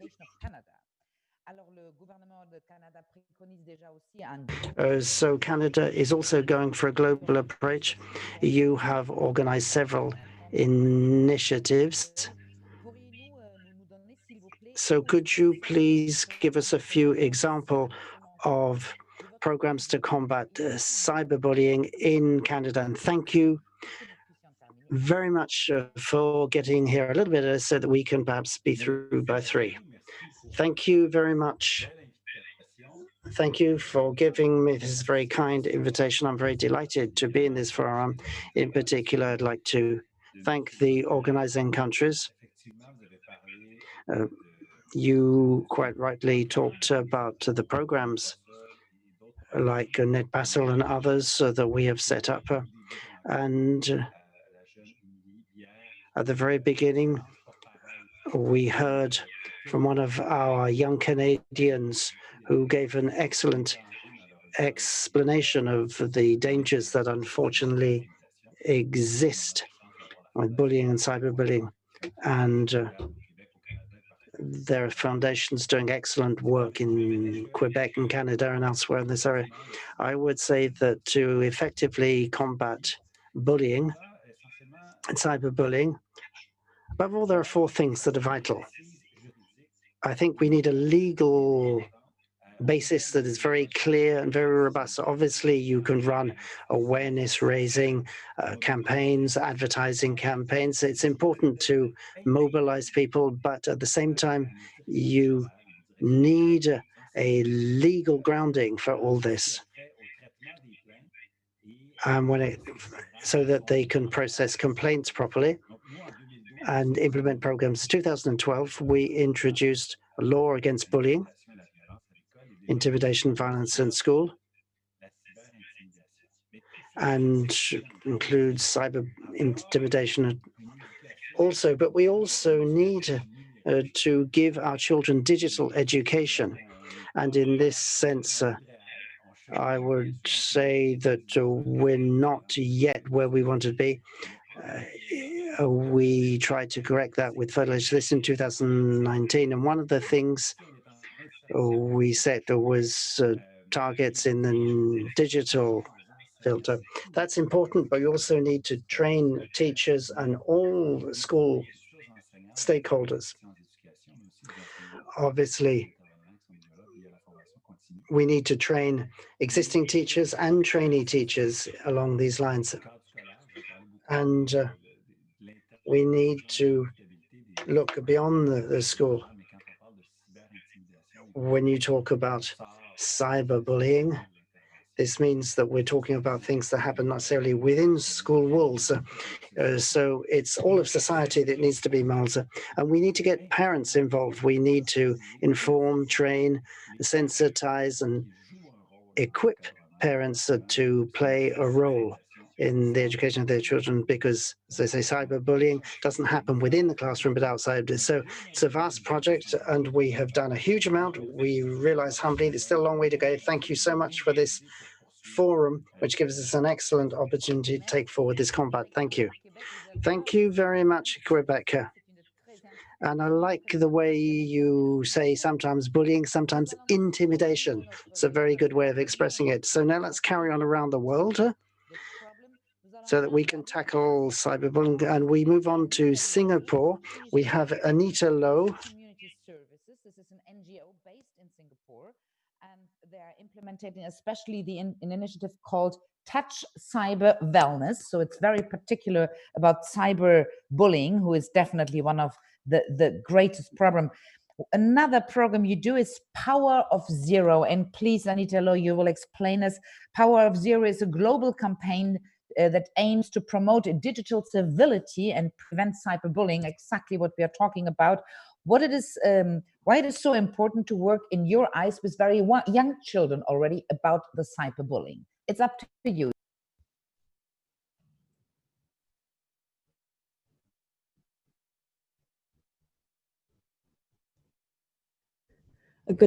Touch Cyber Wellness is a community service in Singapore, and we have been working in the area of cyber wellness education, intervention, and advocacy for 20 years. In 2016, we started our preschool cyber wellness education, and we are very honored to be able to partner Power of Zero to launch the global campaign in Singapore. Touch Cyber Wellness and Power of Zero believe that it is important to work with the young children aged 8 years old and below to help them to understand and tackle cyberbullying from the beginning, from a very young age. There are 3 reasons why we want to work with the children 8 years old and below. The first reason is because at this stage of their life, the parents' involvement is the highest compared to the teenage years. And to that extent, Power of Zero has developed materials that parents can download. Power of Zero envision a world where there is zero hate, zero violence, and zero bullying. And we want parents to be able to teach this to the children at home, at your own pace, and in the comfort of your own room. The second reason why we want to work with the very young children is because our children are being exposed to online activities and the mobile gadgets at a very young age now. With the early exposure, there is an increased risk of online challenges such as cyberbullying. At the stage when they are developmentally receptive, we want to help them to build protective factors that will enable them to deal with these challenges or unpleasant experiences. And these protective factors are in the form of social emotional skills. For example, inclusiveness, resilience, connection, and emotional regulation. These are just 4 examples out of the 12 social emotional skills that Power of Zero advocate. And we believe that children, if they, from young, can learn this from their parents, they will be on a very strong foundation to begin their online citizenship and participate online meaningfully. The third reason why we feel it is important to work with children so young is because we believe that this investment that we are doing today is transformative in their life. We know that the early years predict later successes in education and also their general happiness and well-being. And we want to ensure that the next generation is able to manage the challenges online from a very, very young age to enable them to enjoy the internet and everything related to it. Thank you so much to Singapore, and I think you're so right. We have to focus on the very young children to prevent this problem. Thank you so much. We will continue in the NGO world to turn ourselves now to the United Kingdom to meet Martha Evans, the director of the Anti-Bullying Alliance. So it is a group and of organizations who get mobilized together to supporting and learning and sharing best practice, to raising awareness and also deliver programs. So please, Martha Evans, can you explain us in this? We focus right now on cyberbullying, and we would like to know what specific strategies or actions are you taking to prevent and address cyberbullying in the United Kingdom more specifically. United Kingdom, it's up to you. So in the past 10 years, we've come to better understand the relationship between face-to-face bullying and online bullying. Schools have a better understanding of their experiences that young people have. However, it does present some challenges. So our government's research shows that children who have relationships with their parents, who feel safe with their community, and most importantly, those who have positive feelings about schools are less likely to be bullied online. And as such, where schools talk about bullying online as well as face-to-face bullying and work to teach children about online safety, they tend to do better to tackle bullying. There was research by Dieter Book in Warwick University in 2017 that helped us change the way that we see bullying, online bullying happening. And what it showed was that in a vast majority of cases, bullying happens first in school and then tends to go online. It's quite rare to see online bullying happening in isolation without face-to-face bullying also happening. It also showed that bullying is generally perpetrated by people who are known to their victims and not strangers. And what this showed us is that we can't tackle online bullying in schools without also considering our approach to face-to-face bullying, and because they're so intrinsically interlinked. So the best approaches appear to involve empowering victims, supporting bystanders, and choosing positive action when we see bullying, and open communication with children and young people about their activity online. Our government funded whole school programme, which is called All Together and has been independently evaluated, incorporates online bullying within it. We have free online training for school staff covering online bullying, and that's been taken by over 20,000 participants. We find it really important to incorporate the groups that research shows are much more likely to experience online bullying, including disabled children and those who are LGBT, plus also some race and faith minority groups such as Gypsy Roma traveller communities. The government's recently included online safety, relationships and bullying in the new curriculum subject called Sex and Relationships and Health Education. And we hope this will make a big difference in how schools will deal with online bullying, as we tend to see better outcomes with schools that cover this within their curriculum. We've conducted lots of research around the experiences of children on online platforms, and they felt that there has been a lot of improvements recently in the ways that particularly the big social media platforms have dealt with bullying reports online. But they were clear that much more needed to happen, and that technology companies need to be clearer about the behaviours that is and isn't acceptable, to act swiftly online, and to be transparent about what types of bullying is actually going on their platforms. Thank you so much. You're so right, absolutely. And the platforms definitely have to be in the team to fight this terrible thing. Thank you so much to the great to United Kingdom. I'm very happy to introduce you now to Ms. Themis Christofidou. She is Director General of the DG Education, Youth, Sports and Culture of the European Commission. So can you please tell us what the European Commission did to prevent and address cyberbullying within the EU borders? Thank you. Good afternoon. Monsieur le ministre Jean-Michel Blanquet, chère directrice générale de l'UNESCO Audrey Azoulay, mesdames et messieurs. The European Commission welcomes the efforts of... La Commission européenne se félicite des efforts consentis par la présidence française. Bullying can seriously undermine a student's well-being, academic performance, and future. The numbers reveal the shocking reality. Today, 1 in 3 internet users is a child, and up to 40% of minors report that they are or have been subjected to some form of cyber harassment.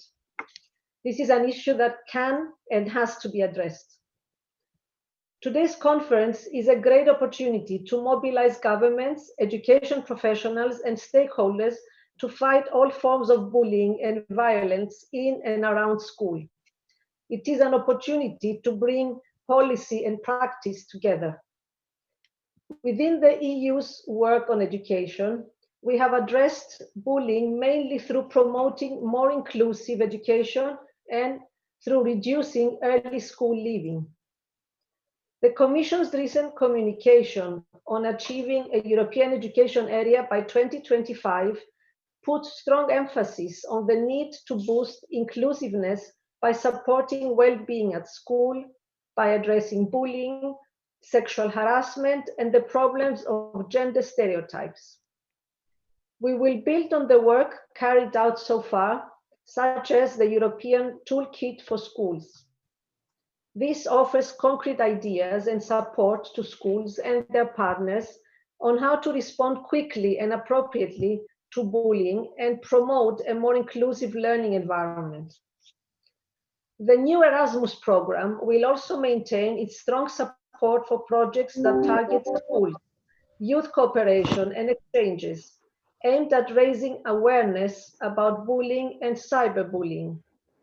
Already, more than 300 projects are funded under Erasmus, empowering teachers, parents, and students to address this serious issue. Today, we live in a more and more digital world, bringing us great benefits, but equally giving rise to serious problems. Cyberbullying is one of the horrendous side effects of the advent of online technology and social media. Bullies can hide behind a screen, anonymous, while exerting unimaginable harm.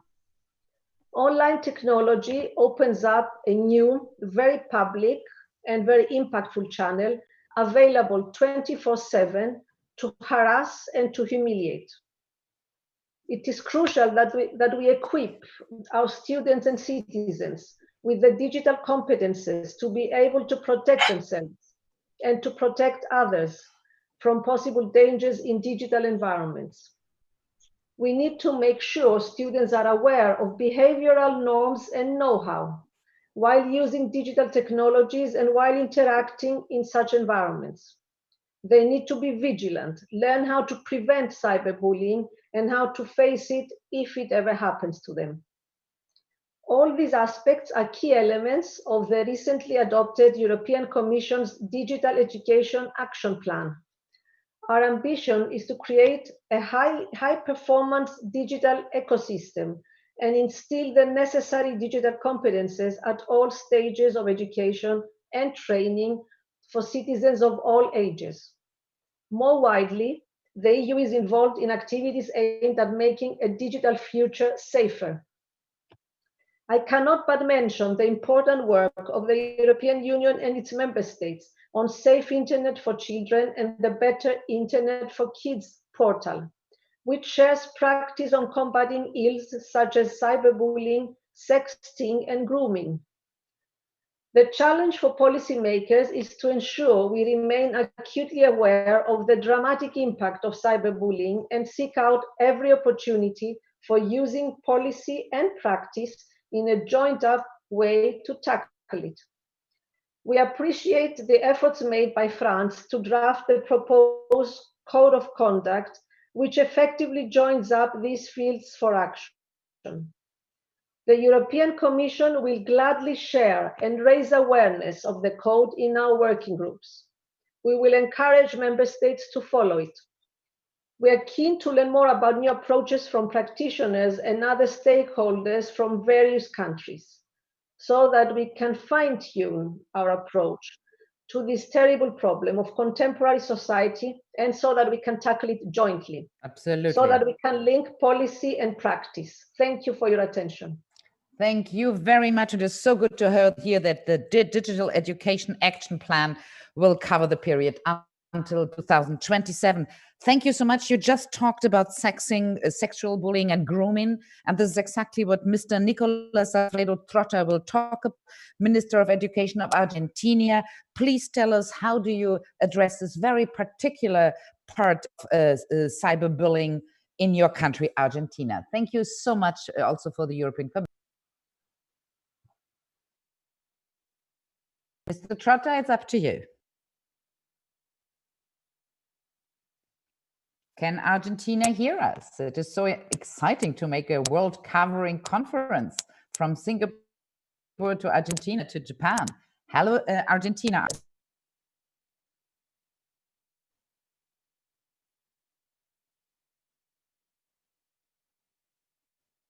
Il est bien sur Zoom, Monsieur Nicolas Trotta, vous êtes là, je le sais. Is Mr. Nicolas Trotta with us? Could you please switch on your microphone, say a few words? Hello. Yes, please, Mr. Trotta, up to you. Yes, wonderful. Please, did you listen to my question? Yes. Thank you very much for your question. Hello to everyone. I greet my fellow minister from the G7 and other countries, the General Director, and Ms. Brigitte Macron. I also want to greet the experts in the problems of health and school bullying, the students, teachers, and the audience that is following us from the different platforms. In particular, I want to talk about this matter and thank the French Minister of Education, Jean-Michel Blanquer, for the invitation.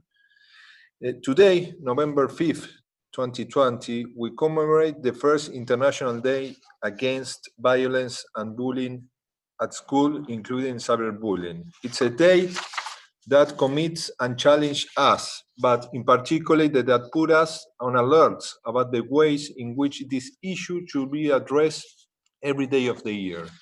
At each latitude, recognizing the rights of girls, boys, and youngsters. I welcome this initiative to incorporate cyberbullying on the world agenda and promote spaces for reflection and accompaniment on education, which allows more inclusive and free of violence schools for all kids. In this sense, we know that education and the responsibility of transmitting the basic premises of all democracy, the right to have new rights, the possibility of pointing out an injustice and transform it in an equalitarian sense, as well as making each classroom a space to eliminate all kinds of violence and social inequality. From the Ministry of Education that I lead, we are convinced of the relevance of the link between scientific research and the commitment of educational authorities when it comes to fighting and combating bullying and cyberbullying at school. This time, I want to share you the Social Compact for National Campaign for Awareness and Prevention Against Grooming, which we carry out from the Ministry of Education and Justice also in Argentina. Grooming is the deliberate action of an adult to sexually harass a minor through the use of internet. It is always committed by an adult who, for sexual purpose, seeks to establish a personal encounter to carry out sexual abuse with physical contact, achieve recruiting for sexual exploitation purposes, and or obtain material for commercialization in sexual exploitation networks. They usually generate a fake profile in a social network, chat room, in others, acting as if he or she were a boy or a girl, seeking to generate a relationship of trust.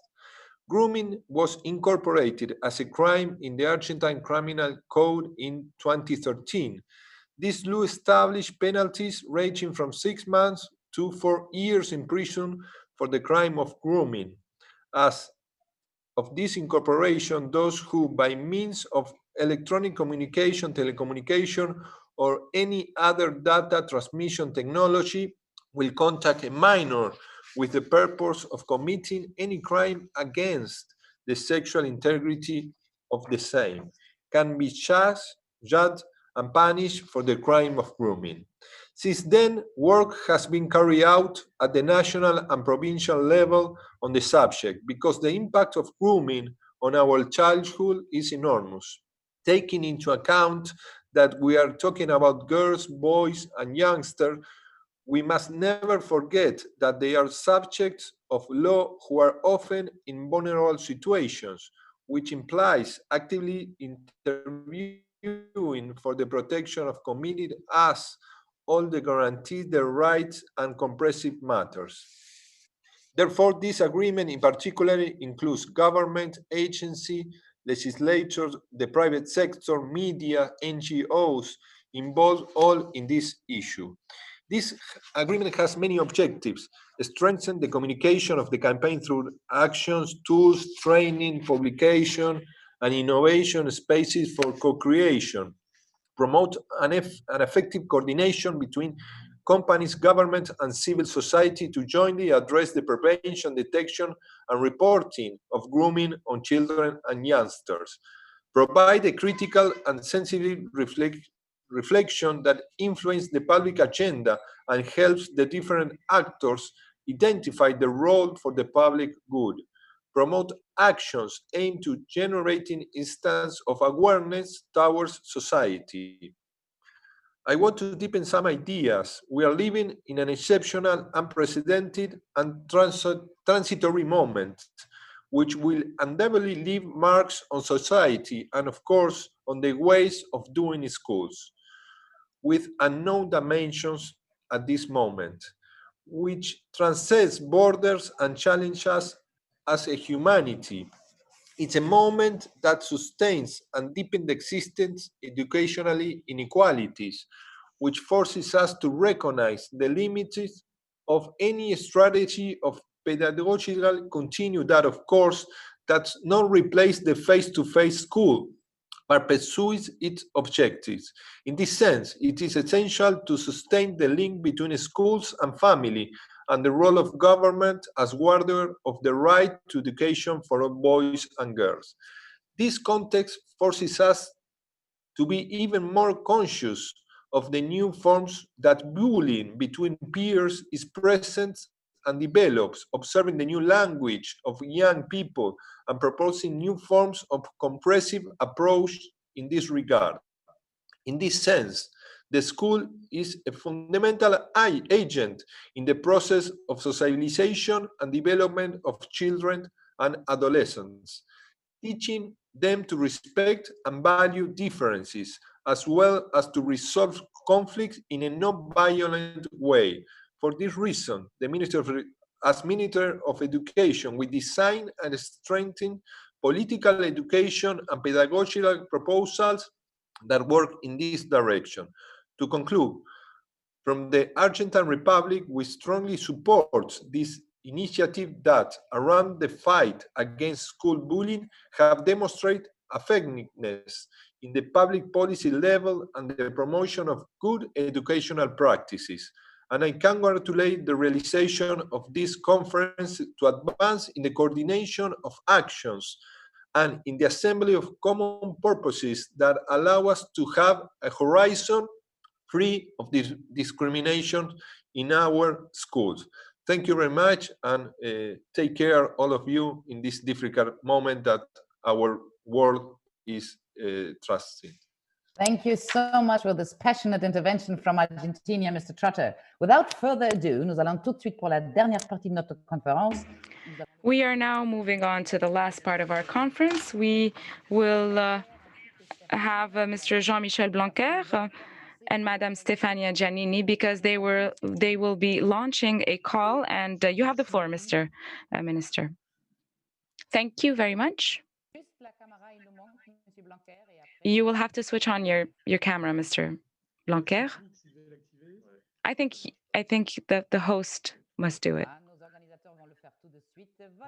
All right, a few moments, please. Oh, there you are. Thank you very much. Thank you. We are reaching the end of this very insightful conference. Thank you all for your contributions, and once again, thank you to UNESCO. I can observe that cyberbullying is recognized as a very serious threat by everyone because it intensifies and magnifies the nefarious effects of bullying. And confinement with children spending so many hours in front of the screens has exacerbated the problem. So we must act. And what we've just heard during this conference shows us that we can be proactive. We can act at the national level, of course, but we will be truly effective if we act on the global level. So a few questions that need a response. How can we truly act on accountability? The second issue is that of anonymity. Can it still be accepted that bullies online can hide behind fake accounts and anonymity? And I think that everything that you've said starts responding to that question. We know for years now that school plays a very important role, along with parents, in the fight against cyberbullying, but we will be able to see results only if we work with internet providers and operators. The Ministry of the Interior in France is working with the main agents to fight against the posting and publication of hate speech and messages online. And we would like to launch a call for an ethical use, responsible use of social media. Today, here we are, 20 or so ministers of education. I see Argentina, Costa Rica, Croatia, Spain, Estonia, Greece, Luxembourg, Morocco, Mexico, etc. The Slovak Republic, Slovenia, Tunisia. And maybe I've forgotten some of you, but I see that we are a very great number of ministers gathered here today. And we are going to launch this call together, knowing that if we stand united, if we stand together, we will be more effective. This launch will be supported by UNESCO. It is a call that calls for a more responsible use, that calls for coordination between these platforms. We call for more transparency, more action from businesses. We want to see principals and school directors who can act, who can call a telephone number when they see this type of incident. This type of event, this conference should not be a once-off event. We want to have a long-term commitment in order to find a solution to this issue. Our populations are waiting for that. This is a true poison for children's lives and for their families. I wanted to thank you for your commitment, and I hope that we will be able to work together for very concrete actions.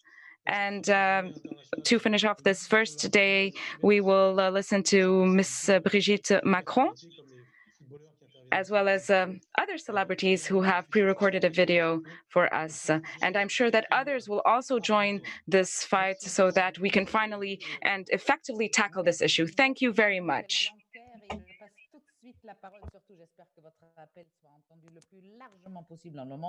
Je passe donc la parole à Stefania Giannini, Assistant Director General for Education de l'UNESCO.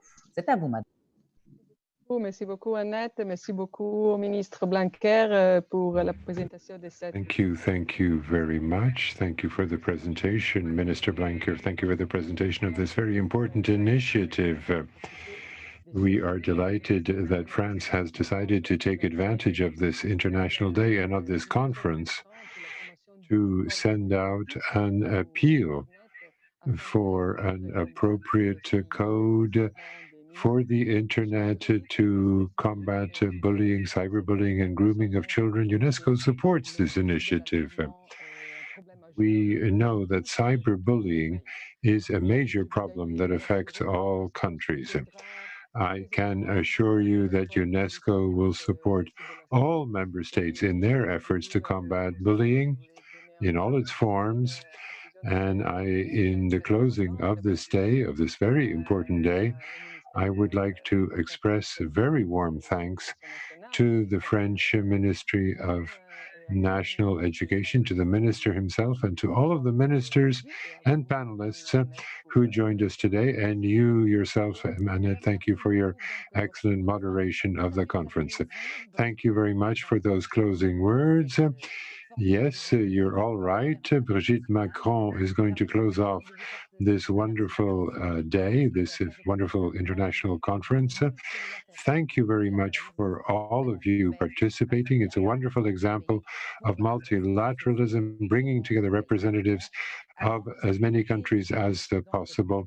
So before leaving you in the hands of the First Lady of France, let me summarize in just one sentence what I've learned today. To succeed in combating bullying, we need a long-term strategy that includes a political will and a regulatory framework, the support of the teaching staff, a climate of safety at school, which includes all of the stakeholders in the educational effort, mechanisms for reporting, appropriate monitoring of relationships among students with a particular attention being paid to minorities and sexual minorities. So in just a few moments, Brigitte Macron, and before that, a brief video on solidarity among pupils. But before that, I leave you, that comes from Australia, the clip comes from Australia, but I leave you in the hands of two football players, one who plays for Chelsea, one who plays for France, and together they are committed to this wonderful, inclusive initiative that has been launched recently by a group of footballers called Positive Footballers. So let us all contribute to stopping bullying at school. Thank you for your attention. I leave you in the hands of the closing speakers.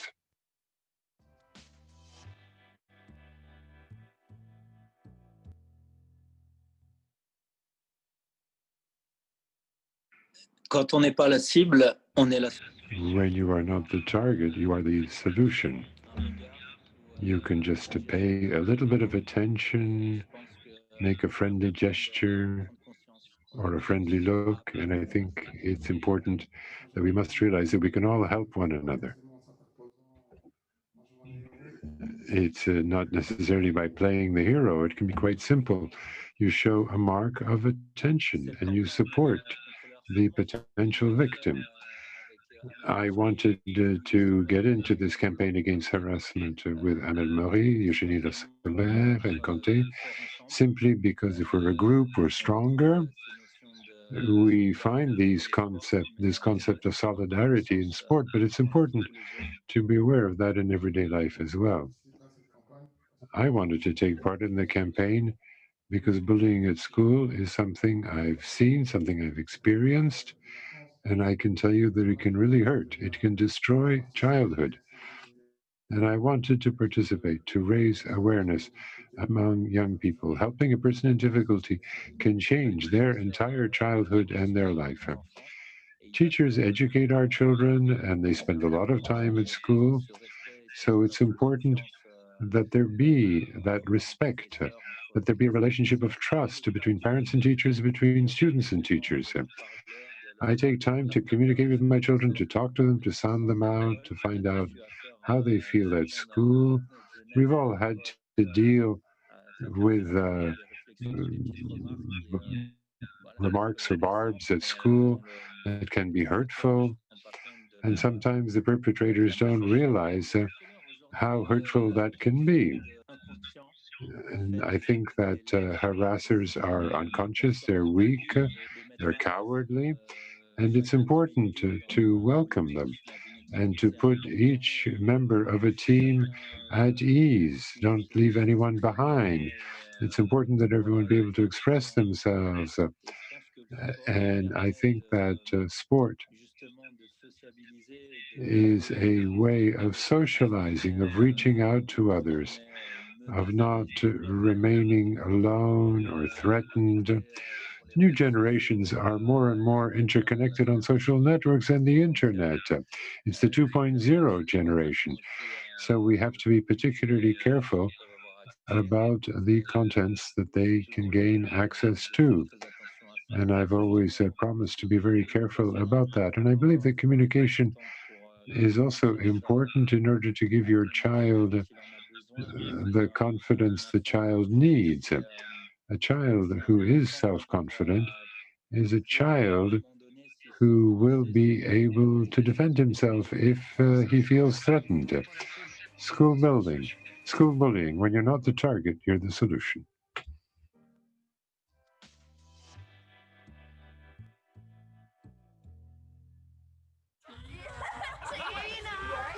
You can sit with us if you like. She can't.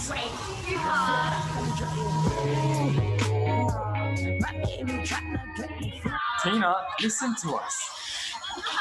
Why would you talk to us? Nice hat. It's like a big sock. Throw it back. It's Tina's. It's Tina's. Throw it back.